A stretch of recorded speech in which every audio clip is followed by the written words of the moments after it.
Hello and welcome to the FF News Virtual Arena. I'm your host, Doug Mackenzie, and on today's episode, we're going to be looking at embedded finance, really what it's going to mean for organizations and how such a financial product can show up right when it's needed in the user journey. And I've got two guests who are right at the heart of that topic who are going to help showcase that. First up, we have Nicolas Benady from Swan, the embedded finance platform. Nicolas, how are you doing? You good? I'm great. Thank you for hosting us. It's such a pleasure having you guys on the show. And Nicolas, for our audience who might not have interacted with you guys before or met you at least, could you tell us a bit more about yourself, Swan, and your role there? Yeah, of course. So I'm Nicolas Benady, CEO at Swan. Swan is an embedded finance platform. We started in 2019 in stealth mode, but we're live since 2021. And also joining us, we have Thomas Vles from Ageras. Thomas, how are you? You good? I'm very good and very happy to be here in Paris, and thank you for hosting me. Yeah, well, Thomas, actually, before we dive into a bit more about Ageras, could you tell us whereabouts are you dialing in from? Well, I'm dialing in from Paris as well, together with Nicolas. So we've been working together for quite a bit. So it seemed to fit the occasion to combine it with a business trip. Yeah, right. I mean, so brilliant. It really does typify or at least embody embedded finance. It's really all about that ecosystem. But before we go any further, Thomas, could you please tell our audience a bit more about yourself and your organization too? Yeah. So I'm a Chief Revenue Officer of Ageras. Ageras is an accounting, banking, and tax platform. We try to integrate those three for small business. We do so in Europe and the US. We've been around for quite a bit. We still consider ourselves to be innovators, and we're very happy to further roll out banking in all our markets. We have done so in the past in Germany, and now the Netherlands, and soon more markets to be conquered.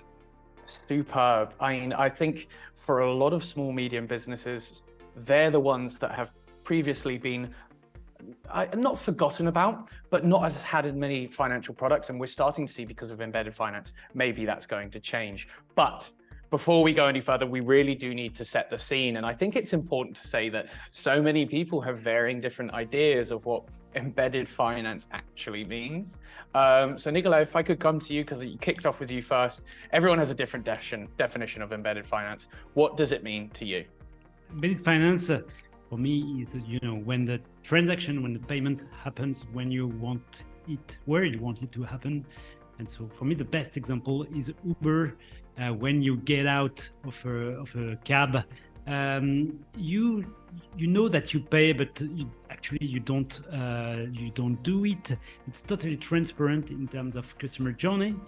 And put yourself in the shoes of the driver. You don't have to go to a bank to order a card machine, a POS terminal. It's all embedded into the app, and for me, that's a truly embedded finance functions. Yeah, I mean, the invisibility of payments, it's the most friction part of any transaction. No one wants to think about paying for something. So it's quite an exciting kind of value add of where we're going to go. And Thomas, could I also get your perspective too? What is your definition of embedded finance?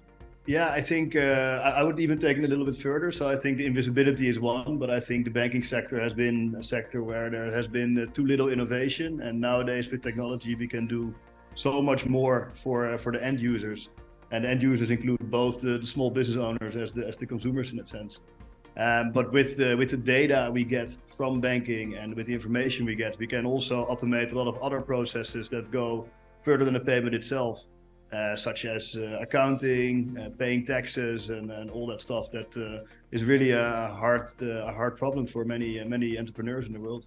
It really is. They are so typically time poor that even if they had all the attention of the world, they'd finally be able to get over it. But when they have such little time because they're focused on so many different things, it's such a hard thing to do. And I actually want to explore these use cases a bit further, guys, because the finance industry has a little bit of a bugbear, and that is the fact that it overuses buzzwords.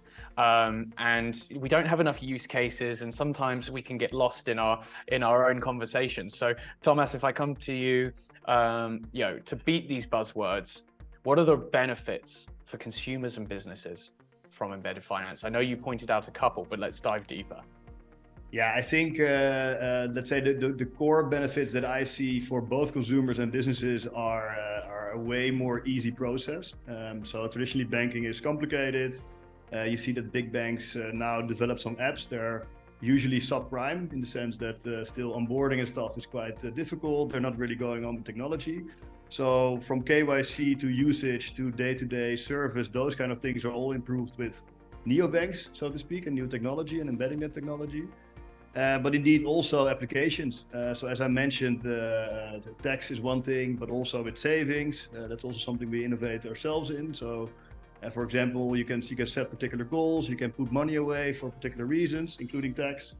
So there's so many things you can do to help people maintain and manage their finance that I think traditional banks don't do enough. Maybe we can talk about some of the use cases that we've seen on the market in Europe. So maybe with one of our clients that we like, Ageras, for instance. So for instance, their clients can use cards, and so just by using cards and with a nice app where they can, upload invoices, their clients don't have to then pay, and at the end of the day, scan their cards to another software. It's totally embedded into just one customer journey, which makes the software much better. But so we talked a lot about end users, because yes, that's true. Embedded finance is great for end user customer journeys, but it's not only good for end users, it's also good for companies like Ageras, because of course they have better software with better user experience, and so they can charge maybe a little bit more, sometimes not. It's really up to them. But even if they don't charge more their customers, we bring them a new source of revenue, of banking revenue, because the banking and payment industry, we have some revenue, like let's say interchange with card payments. Yeah, and I think to add to that, it's for us. I'm not gonna lie, we're all in the money making business, so that's for us for sure a financial reason to invest in banking. But it's also a real added service for our users, and I think it is something to emphasize that again, to have all these different areas split up. It's quite painful. You have all these different logins, you need to keep track of it, you need to manually wire money everywhere.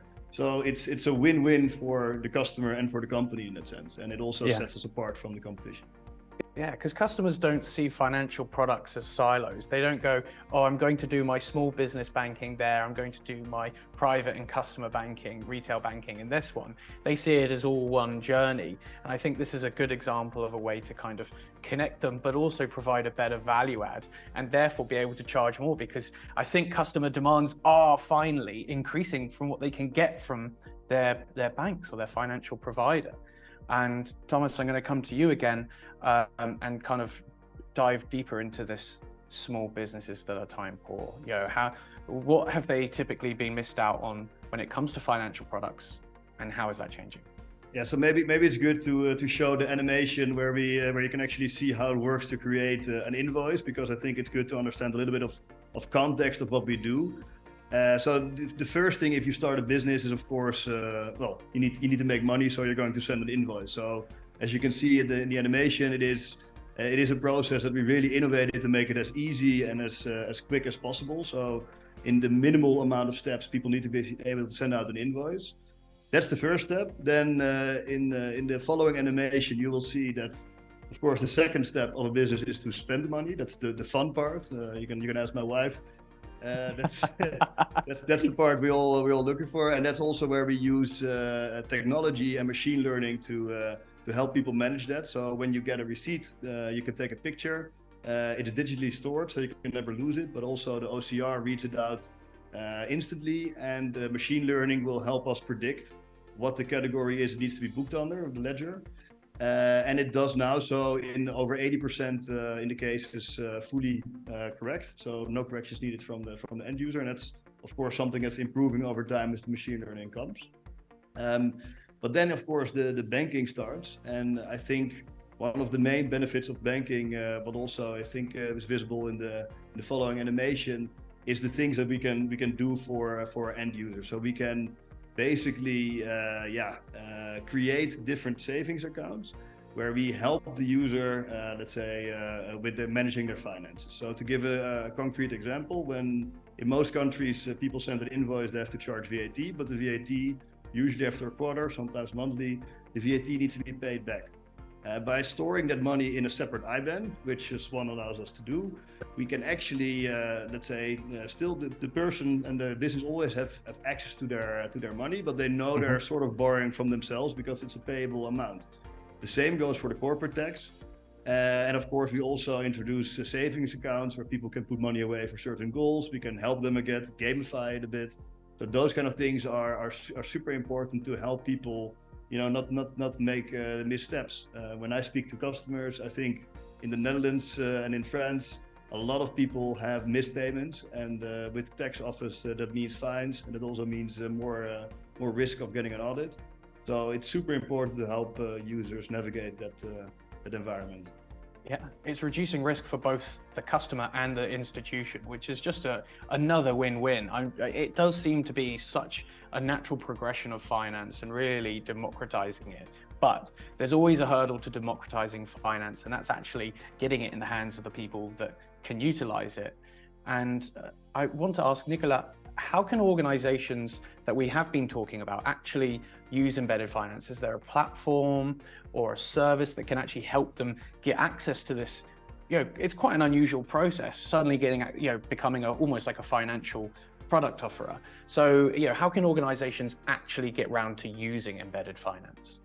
Well, I think 10 years ago, it was almost impossible to use embedded finance or to create embedded finance within softwares, because there was not any platform proposing products, APIs to softwares like Ageras to build this kind of product. But today we see across Europe many different solutions to banking APIs like Swan or other, and not only embedded finance platform, not only banking as a service platform. We see many technology and financial institution platform that offer APIs for this kind of software. So we can talk about open banking solutions. You can do embedded finance with open banking for some solutions. We can see marketplaces solutions. I talked about Uber at the beginning of the show. And definitely this is the kind of solution they use. And you can also use banking as a service platforms. So the solutions like Swan or any type of banking as a service platform to embed bank accounts with cards, with IBANs to enable companies like Ageras to perform payments. That's absolutely brilliant. It's great that they can come to a vendor like Swan, for instance, and it just become a kind of holistic, easy to run process. Because I know we've been talking, and it's been a recurrent theme throughout this conversation, is just how time poor a lot of these small businesses are. So to know that they can come to an organization like Swan and kind of handle it is absolutely brilliant. But just like traditional finance, Nicolas, I'm going to stick with you one more time and just find out a bit more. Is embedded finance actually just for the large-scale institutions? I remember at the beginning of the conversation, you used Uber with the first, but do we need to be talking about an organization as large as Uber to really take advantage of this? So absolutely not. If we look at some of our clients are just small startups with three people in a garage with a good fintech idea, and they can start building with us or again with other platforms. It works. Of course, we have some compliance requirements, but as long as what they want to build is legit, it's totally possible. The barrier to entry is close to zero today when you want to embed finance. Wow. Yeah, and if I can add to that, I think that's also one of the uniqueness of the new companies like Swan that are coming up now, because like embedded finance has been around, but it was never accessible for small companies. It was never doable for small companies. And with these, let's say, new technologies, it not only allows us to onboard, and of course we are quite a well-sized company, but also for the smaller ones, but it also allows you to customize all the aspects of banking to your tailored needs. So it allows us to create a banking product that is specifically for small business and also helps us with the accounting part. So it's really fantastic that this technology becomes more widely available. It's so brilliant. I'm such a fan of democratizing financial services, and it's fascinating to see how something that's only been around for a decade is already just being democratized, unlike other forms of finance. But even if there is a use case for it, we've got to talk about the actual experience of it. We've got to suddenly look at the end user experience of using these products, using these platforms. And Thomas, maybe you could talk to us a bit more about how it actually looks and feels to the customer. Yeah, so well, we've seen some of the animations, and maybe it's good also to start with the KYC. That's an animation that we haven't seen yet. Yeah, onboarding is such an important part. Yeah, and I think it's also the part where we really set us apart from traditional banking. In many markets that we now offer banking, we see that KYC from traditional banks takes weeks, sometimes months, sometimes forever, as they will not allow new people to onboard. We had cases where we did it in 7 minutes, sometimes less, and it's an amazing advantage to a market that actually doesn't even want to serve freelancers or small business. They actually don't really care. And also there are old institutions that sometimes even require you to come to an office to sign papers, because apparently the digital signing of contracts is not invented in it's not a joke. It happens. Or for forms or anything else that are impossible to get. So a lot of people are actually having difficulties opening bank accounts. The process is outdated. It doesn't use technology or the technological advantages that we have now to make the process smoother, because their processes are not optimized for it. And also that means that acceptance is way lower. It takes much longer, and they're missing the boat. I also heard that the cost of onboarding a customer for a traditional bank is about 50 times as much as we're paying, just because of the bureaucracy in that process. That is an incredible statistic, because it just shows that in each part of the line, from the onboarding to the actual customer experience of that onboarding, and then the kind of the bottom line of that, there's been constant savings because of we're using embedded finance. Now, to build these systems, sometimes, I mean, it must be beyond the capabilities of so many organizations. But Nicolas, with such a regulated industry such as finance, how do you go about doing that? Is it better to build in-house, to buy? What's the positive? What's the negatives? So, of course, software companies that want to embed finance can build this without using a platform, especially if they have 20 million in front of them and 3 years to do that. Believe me, it's not easy to become a regulated financial institution. It's not easy to issue cards, to make payments. That's why companies like us are here for. It's just because we do our job. Our job is really to do this for our partners, to take care about complex things like compliance, security, fraud management, regulation, and this is our job. And we leave the hard job of accounting to our clients, because everybody has a job. Everybody must stay focused on one thing. And so, yeah, I think if you are not a big company, you should rather buy instead of building. But probably even if you're a big company as well, except if you want to become yourself a neobank, and in that case, that's totally fine. Yeah, and we actually we took that option and we looked at it, and we actually already were starting with a process for our own bank license. And from first experience, I can tell you that that's not something you want even as a big company. You only have to look at Revolut's issues as well here in the UK to see how crazy that can be, even for the ones that seem to be doing it on a day-to-day basis. And so that does showcase that really we're now entering a different period of banking, where it used to be difficult to create a bank, but now it's a bit easier, because you can use partners. You can use people whose sole aim it is to handle the compliance, to handle each financial product.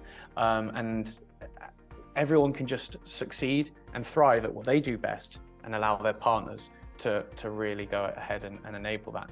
Now, we set the scene earlier in the conversation, but one that always comes up is actually people tangle up open banking, embedded finance, and core banking. And I'd actually like to disentangle those phrases as well, going back to that kind of buzzword breaker. Nicolas, I'm coming back to you first.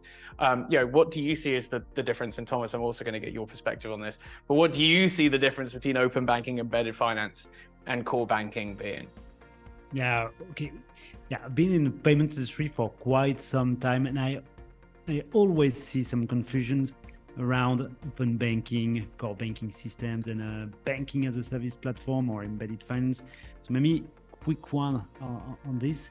So all of them involve APIs, banking APIs. So there is a link between all of this, but it's quite different. So core banking systems, it's really the platform for banks. So the only clients of core banking systems are banks, or let's say financial institutions.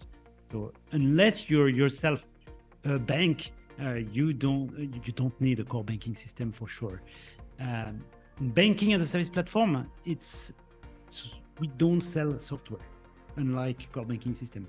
We sell services. So if I had to make an analogy, it's exactly like Boeing and American Airlines. So Boeing, you in order to run American Airlines, you need to buy some planes. So you need a core banking system to run a bank. But in order to sell services, we sell financial services, and it's a banking as a service platform. And open banking is something else as well. So it's something mandatory now in the European Union.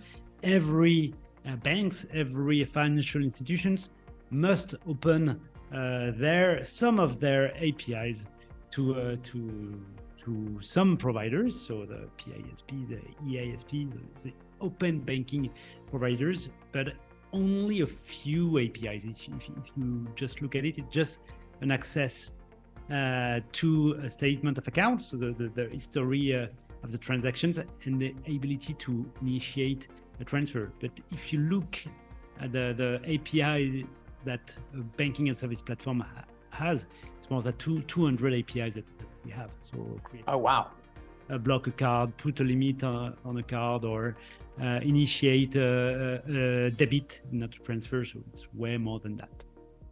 Incredible. And Thomas, I got to get your perspective as well. I mean, that set the bar for me. That outlined it perfectly. I don't think. Have you got anything to add on to that?